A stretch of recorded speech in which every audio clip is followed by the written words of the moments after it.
Hola, sean bienvenidos, estimados estudiantes, a esta nueva lección de este espacio formativo llamado Historia de Honduras. En esta ocasión vamos a estar repasando y analizando una temática muy importante y es la civilización maya. Nos vamos a estar concentrando en el análisis de las características más importantes de la civilización maya y haciendo un especial énfasis en Copán.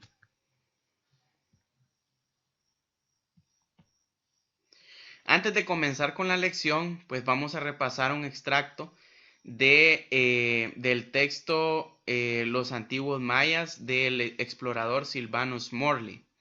Sylvanus Morley fue un explorador que arribó a Honduras y estuvo aquí en Copán, y pues en ese momento, en 1946, él fue capaz de poder admirar el sitio de Copán. Si bien es cierto, todavía no estaba reconstruido como lo está ahora, pero sí nos dejó un pensamiento que nos debería hacer sentir orgullosos. Y Sylvanus Morley dijo cuando arribó a Copán: el refinamiento estético del arte y de la arquitectura maya, la exactitud de su sistema astronómico, lo complicado de su sistema calendárico, la habilidad y elaboración de su sistema matemático y de escritura no han sido superados por ninguna otra cultura en el Nuevo Mundo y han sido igualadas por muy pocas en el Viejo Mundo. Los mayas pueden muy bien emerger hacia una comparación desapasionada entre las grandes culturas del mundo. Pues esto nos debería hacer sentir orgullosos, porque es cierto que la civilización maya eh, tuvo muchos avances que aquí en América, en el continente americano, otras culturas no lograron. No lograron alcanzar, y otras culturas en el viejo mundo, o sea, en Europa, en Medio Oriente, en Asia, muy pocas han sido eh, lo suficientemente exitosas como para erigirse como una civilización formalmente y propiamente dicha. Entonces aquí tenemos el ejemplo de los chinos, los pueblos del Medio Oriente en Mesopotamia, en Persia, el Imperio Romano, los griegos, pero muy poco, la verdad, muy pocas civilizaciones en el mundo han sido exitosas como los mayas en América y estas otras que les acabo de mencionar en Europa y Asia. Bueno, ¿cuál es la ubicación geográfica de los mayas? El mundo maya, el territorio que comprendía la civilización, abarca alrededor de unos 400.000 kilómetros cuadrados y corresponde a los actuales estados mexicanos de Yucatán, Campeche, Quintana Roo, gran parte de Tabasco, la mitad del estado de Chiapas, así también como Guatemala, Belice y el occidente de Honduras. En el mapa podemos ver que los sitios del periodo clásico están en naranja. Copán es un sitio del periodo clásico. Los sitios del postclásico están en morado. El postclásico ya era como el ocaso de esta gran civilización. Y la extensión del área maya, pues lo vemos que está como en beige, delimitado por una línea amarilla. Y pues la extensión de las culturas mesoamericanas está en verde. Entonces el mundo maya, los mayas fueron una cultura mesoamericana. La Mesoamérica comprendía una gran parte de lo que ahora es México y Centroamérica. Entonces, la extensión del área maya pueden ver que solo comprendía una pequeña parte del área mesoamericana. Algunas características de la civilización maya. Pues no existe un tipo físico maya uniforme, o sea que no hay características físicas que podamos decir estos rasgos son propiamente mayas. No, no existe eso. En cuanto al lenguaje, existe un tronco lingüístico común llamado protomaya. Quiere decir que del protomaya surgieron los diferentes idiomas mayas que se hablaron por todo el mundo maya, en México, en Guatemala, Belice y el occidente de Honduras. En Copán, precisamente, se hablaba el cholano clásico, el chol, del cual deriva el actual chortí. Y han habido, hay muchos idiomas mayas, no solo hay uno, sino que existen varios. Está, por ejemplo, el cachiquel, está el chol, existe el quiché, entonces hay bastantes, hay variantes.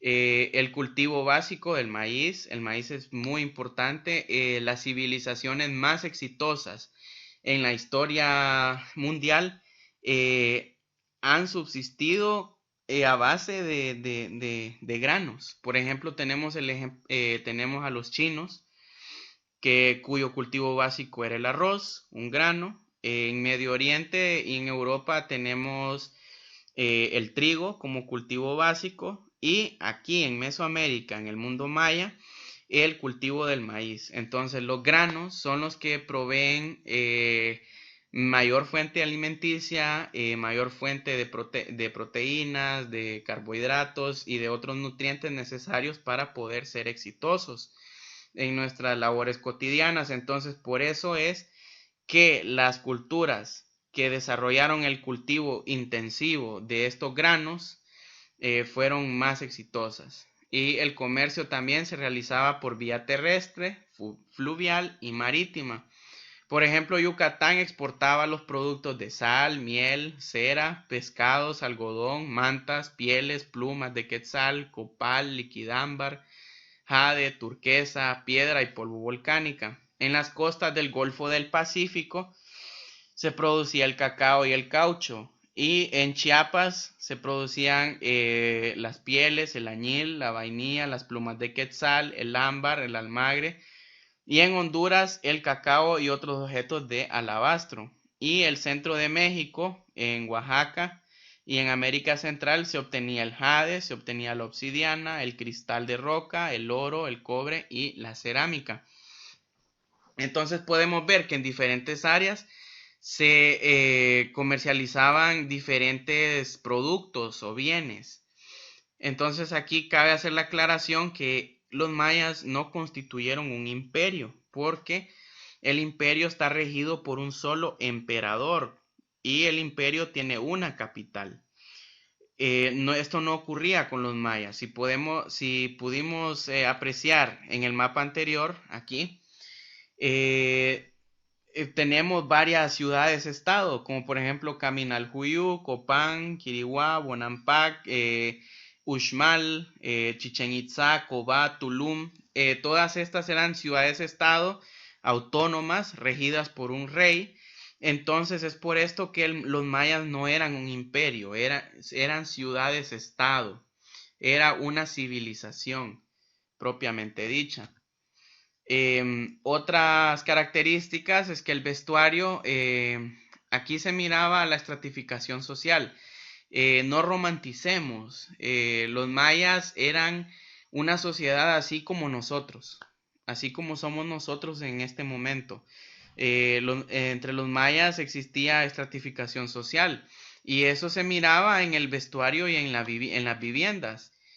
Por ejemplo, el hombre del pueblo, así, por ejemplo, alguien de la clase baja usaba un taparrabo y la mujer utilizaba un huipil, pero con rica indumentaria de la clase de dirigente, ¿verdad? Ya el huipil con más adornos era para las mujeres de la clase dirigente y el huipil normal, el huipil sencillo era para las mujeres del pueblo. Los señores utilizaban taparrabos, pero utilizaban también amplias capas de algodón, jaquetas de muchos colores, capas de plumas y turbantes. Sus mujeres vestían con un huipil, pero con un huipil muy bien elaborado, bordado, una falda larga, flecos de plumas y sandalias labradas. Entonces aquí en el vestuario podemos ver la estratificación social que existía. Los mayas eran una sociedad como nosotros y hacemos muy mal en romantizarlos. Eran una sociedad como nosotros, con los mismos problemas que tenemos nosotros actualmente, con las mismas, no bien las costumbres, pero también con una estratificación social. Así como lo vemos en el vestuario y en la vivienda también se miraba que había una enorme diferencia entre las habitaciones de la gente común y la clase dirigente. Arriba podemos ver que la clase común, la gente común vivía en chozas y pues la clase dirigente vivía en palacios y en zonas residenciales a las que no era permitido la entrada de la clase común. La sociedad, como bien lo dijimos, la sociedad estaba estratificada. En Alach Winnick, que era nada más y nada menos que el Ajao, el señor, el gran señor, aquí en Copán conocido como Ajao, el Cúhul Ajao, el gran señor, estaban los demás nobles, los comerciantes, luego le seguían los artesanos y campesinos, y luego en el estrato más bajo estaban los esclavos. En cuanto al gobierno, el área maya estaba dividida en entidades políticas autónomas, estados, provincias o cacicazgos independientes. Entonces, algunos miembros del gobierno eran el Alach Winnick, que era el Cúhul Ajau, el señor, el rey, el hombre verdadero llamado Ajau. Ajá. Sus poderes eran amplísimos y lo aconsejaba lo asesoraba un consejo de sacerdotes. De la jerarquía descendiente tenía a su cargo el Popolná, que era la casa del pueblo, en donde se realizaban reuniones y se discutían asuntos importantes para la población. El aparecimiento del Popolná ya se daba en el ocaso de la civilización maya, no el Popolná o la casa del pueblo no siempre estuvo presente, sino que apareció ya en los últimos años de la existencia de la civilización maya. Y el tupil o alguacil, que este respondía a la ejecución de las órdenes que emitían los superiores.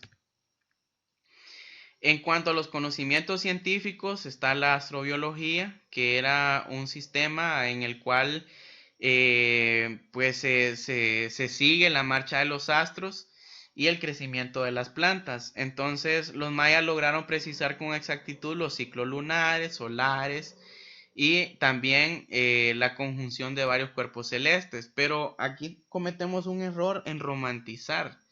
Los mayas no estudiaban el movimiento de los astros, el sol más que todo, eh, porque eran románticos y adoraban a los astros y los alababan, ¿no? Esto tiene que ser visto como desde un punto de vista utilitario. ¿Para qué les servía a los mayas estudiar los astros? Más específicamente el sol. Porque si se logra estudiar muy bien los movimientos del Sol, su posición y su cambio de posiciones dependiendo del día, dependiendo de la hora del día, entonces se puede elaborar un calendario con el cual es fundamental. Este es fundamental para poder dedicarnos a la agricultura, para poder saber cuándo sembrar, cuándo vamos a cosechar, cuándo las plantas, los cultivos necesitan más irrigación. Entonces esto era desde un punto de vista utilitario. A los mayas les servía estudiar los astros porque se dedicaban a una agricultura intensiva y dependían muchísimo del estudio de estos astros para que la cosecha fuese exitosa. En las matemáticas, pues inventaron la unidad matemática del cero, un valor que, por ejemplo, no existía en el Imperio Romano. Los romanos no tenían el cero y los mayas sí tenían el cero. Su sistema de numeración era vigesimal, la nuestra es decimal, la de los mayas era vigesimal. El valor posicional de los números y elementales conocimientos asociados a la astronomía pudieron calcular cantidades altas, efectuar operaciones sencillas y registrar fechas que alcanzan millones de años. La numeración maya más usada fue de puntos, ¿verdad? El punto vale 1, las barras valen 5, el 0 se representaba en los códices como una conchita marina y en los monumentos con una flor de 4 pétalos. Hay casos en registros más importantes en donde los números eran representados por caras humanas de perfil, a las que se le llaman variantes de cabeza. Estas variantes van del 1 al 12 y también se le agrega el 0. Y en los registros muy trascendentes utilizaron figuras humanas como numerales. Entonces era como para adornarse, para hacerlo ver más estético. Se utilizaban estas cabezas para poder señalar que esta cabeza o la cabeza de esta persona pues simbolizaba un número. Crearon su propia escritura, claro está, y la más avanzada en el continente americano. Y conocemos, esto lo conocemos por centenares de inscripciones esculpidas, grabadas o pintadas en los monumentos, en numerosas vasijas y en los 3 códices o libros, como el de Dresden, el de Pérez, el Cortesiano, el Códice de Madrid también. Y la escritura jeroglífica no tuvo únicamente un carácter fonético, o sea, con sonidos, sino que era ideográfico también. Entonces, la escritura jeroglífica de los mayas simbolizaban sonidos, sílabas.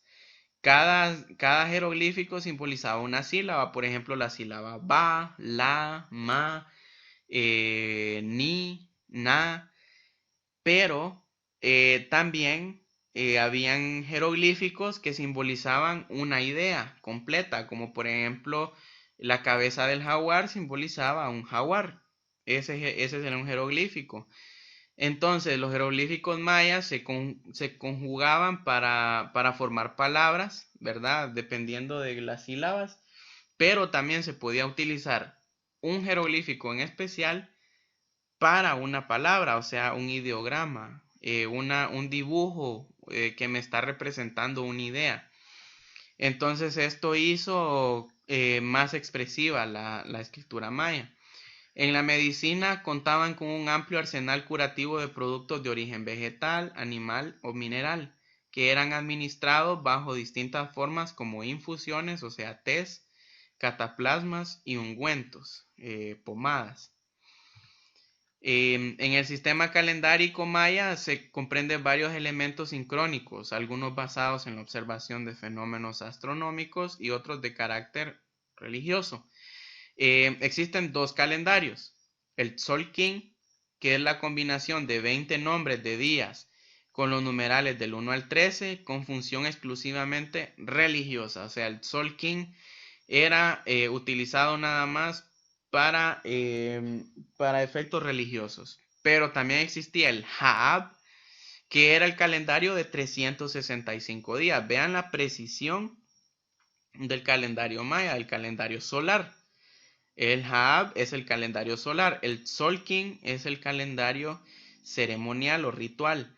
El Ha'ab comprendía 365 días basado en el ciclo solar. Ven ahí que los mayas, claro que sí, obviamente, pues estudiaban mucho la posición y el movimiento del sol.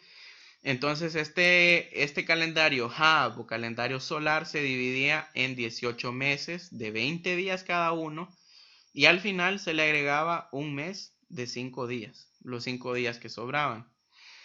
Pero estos 2 calendarios se combinaban. La combinación del Tzolk'in y el Ha'ab determina lo que se llama la rueda calendárica, que abarca 73 Tzolk'ines o 52 Ha'abes, es decir, 18.980 días.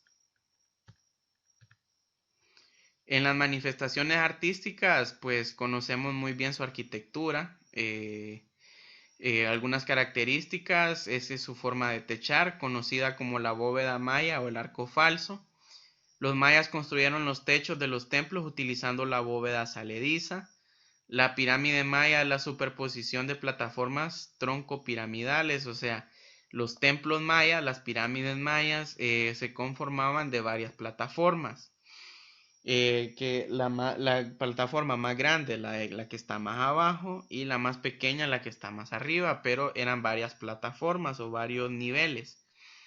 Se caracteriza por el elemento de la crestería, es una cresta o un adorno, ¿verdad? Puesto encima del templo.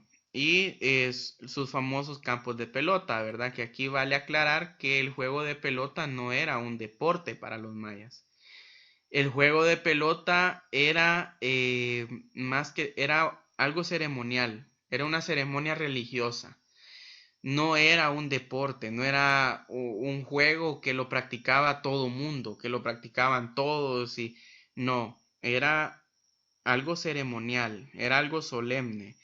Y en esta ceremonia lo que se representaba era el mito de la creación, la historia de los gemelos que bajan al inframundo, que resucitan a su padre, el dios del maíz, para que luego renazca la vida y de ahí se haga el hombre de maíz.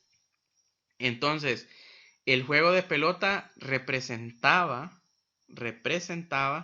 el mito de la creación. Entonces era una ceremonia religiosa, no un simple evento deportivo como la mayoría cree. En la escultura, la temática en las esculturas eran representaciones de deidades personificadas o simbólicas, escenas rituales, presentación de ofrendas, personajes importantes, el papel de los gobernantes. Entonces las estelas son más que todo conmemoraciones de fechas importantes. Y pues les digo, ¿se acuerdan cuando yo les dije que los mayas eran una sociedad tal y como somos nosotros ahora, con nuestros mismos problemas? No exactamente nuestras mismas costumbres, pero ellos eran humanos. Los mayas eran humanos, claro que eran humanos y siguen siendo humanos porque están en el día a día. Los mayas existen actualmente. Pero a lo que quiero llegar es que las esculturas, las estelas que ustedes pueden ver en el, am, en el sitio maya de Copán eran nada más y nada menos que propaganda política. Los reyes se ensalzaban sus méritos, sus gestas, sus proezas y conmemoraban fechas importantes para el reino, eventos importantes que se dieron en tal fecha y por eso ustedes ven en la importancia del calendario. Entonces las esculturas eran nada más y nada menos que propaganda política y una manera de ensalzar al gobernante de turno. Eso claro está. La cerámica que estaba hecha con objetos de barro, estaban hechas de barro, se utilizaban para conservar líquidos, cocinar, comer. Se hacían vasijas destinadas a la presentación de ofrendas a los dioses y también se hacían a los difuntos con máscaras y figurillas. Ahora entramos al tema de Copán. Bueno, Copán está ubicada en la región occidental de Honduras y es reconocida debido a la cantidad de esculturas, estelas y altares. Las esculturas más hermosas del mundo maya, para ser específico, es algo que nos tiene que llenar de mucho orgullo. Las esculturas mejor elaboradas y más hermosas del mundo maya, así de sencillo. Fue definida como la segunda ciudad maya de importancia por su escultura y desarrollo científico. Otro dato que nos tiene que llenar de mucho orgullo. Está ubicada al margen norte del río Copán, que forma un valle natural propio para la agricultura intensiva, para el maíz. Su posición en la parte occidental de Honduras le permitió establecer una estrecha comunicación con ciudades mayas localizadas en Guatemala y en el estado de Yucatán, la península de Yucatán. La cuenca de Copán tiene un suelo, relieve y clima que son propicios para el cultivo de maíz, el cultivo del cacao, del tabaco y los árboles de diversas especies.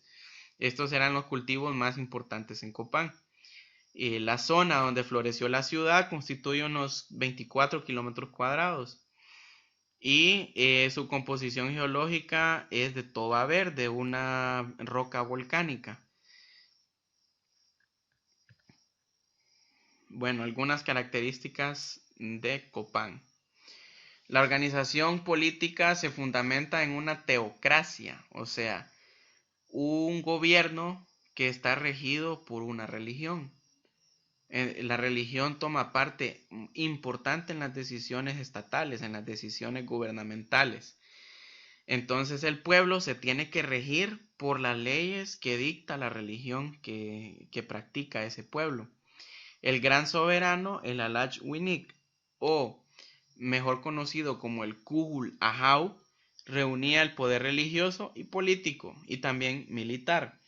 Y toda la dinastía de Copán, desde el 426, en donde se asienta como primer gobernante de Copán, Kinich Yashkuk-Mo, hasta el 822, donde muere el último rey de Copán, Yashpasaj Chan Yopat.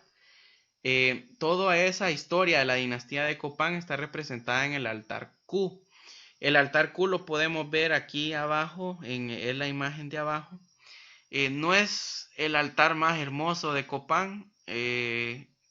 Ya pues estábamos viendo una decadencia en el arte y en la ciudad.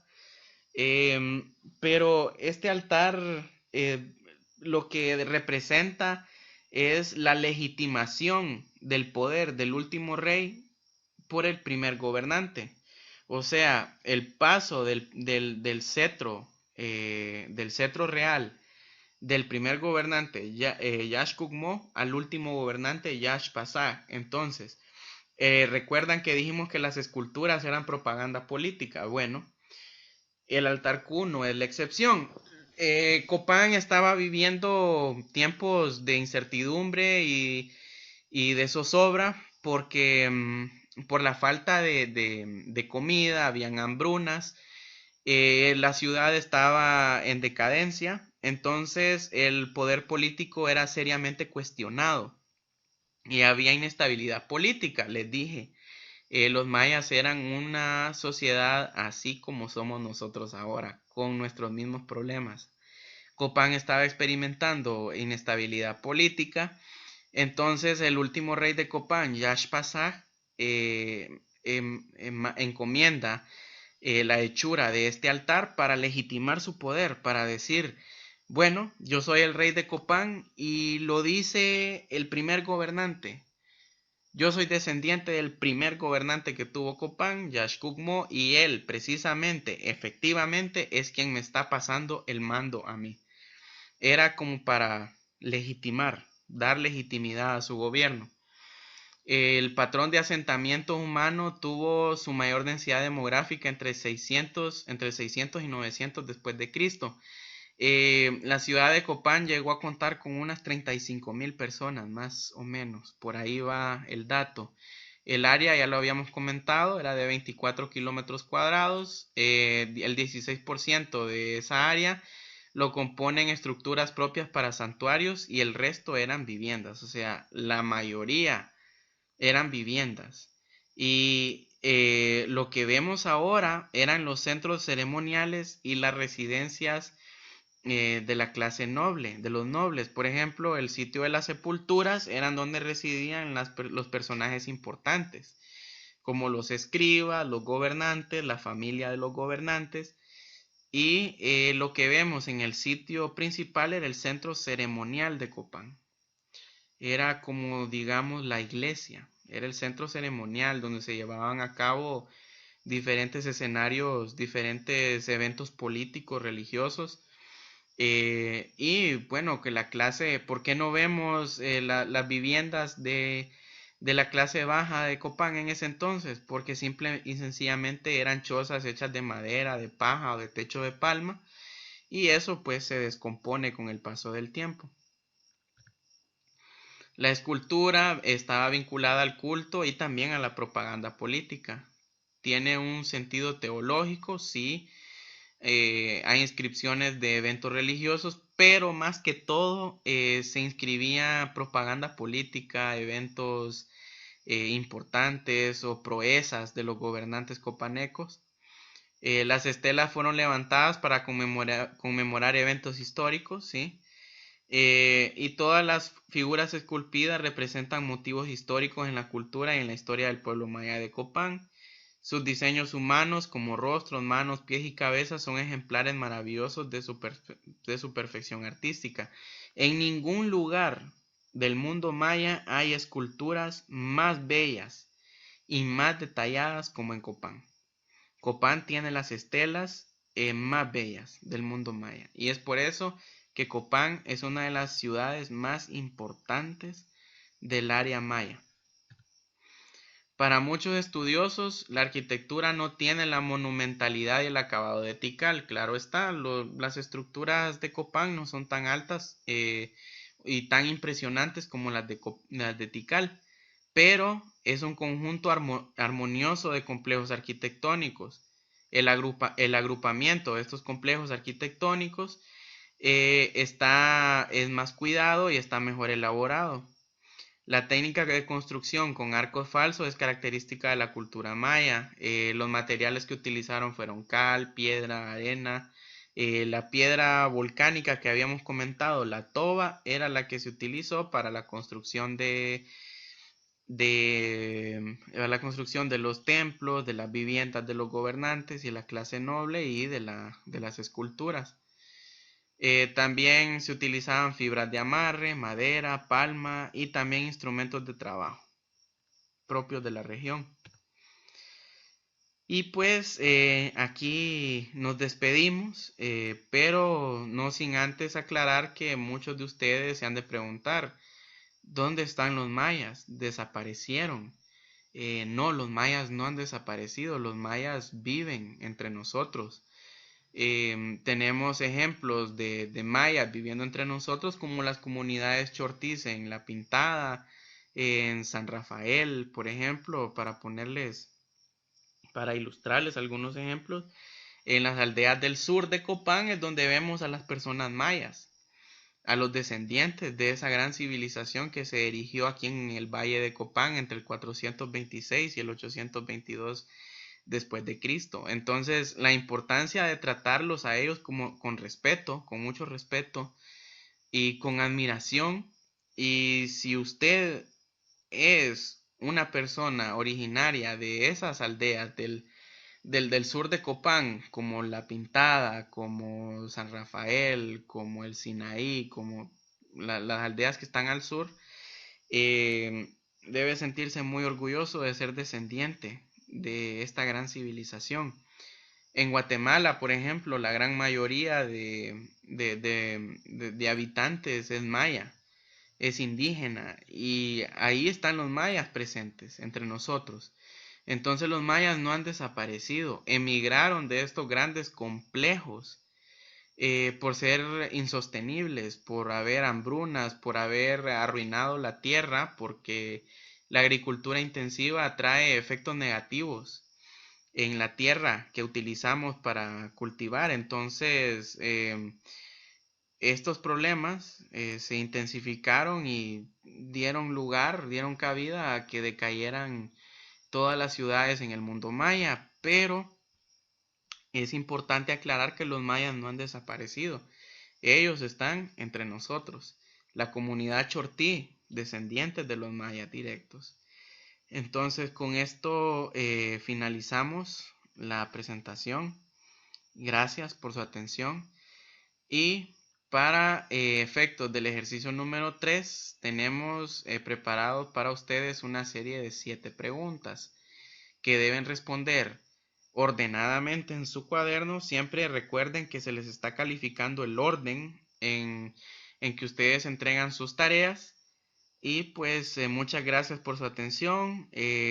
Revisen bien la presentación, lean bien, copien la presentación, porque cuando ustedes se les va a pedir que copien la presentación o tomen apuntes de las ideas más importantes, eso va a ser evaluado con mucho orden y también van a ser evaluadas estas 7 preguntas.